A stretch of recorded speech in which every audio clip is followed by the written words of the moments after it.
Organizational success is built off of its ability to communicate. Managing communication is essential to the success of any organization, but especially nonprofits that are built on the trust and donations of their members. People involved in a ministry have a vested interest in what the organization is doing and how it is performing. Church communication management is about proactively sharing information to keep members informed and engaged.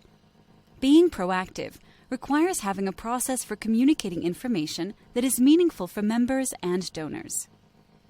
The communication process is vital because it sets the expectation for how information is shared.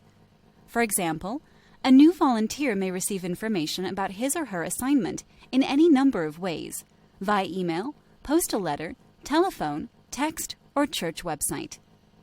Regardless of how he or she receives the assignment, there should be a defined communication process for obtaining information. Members are interested in things like adding space to the facilities, hiring staff, or new program development.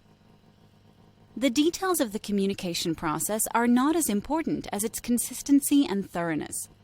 The secret to effective communication is to answer the questions before someone thinks to ask. Church members, volunteers, and employees need to receive lots of information. Create guidelines for what gets communicated, to whom, how often, and in what format. For example, you might want to determine if it is standard practice to share information about significant church purchases or initiatives during the planning phase, budgeting phase, or after all the details are figured out.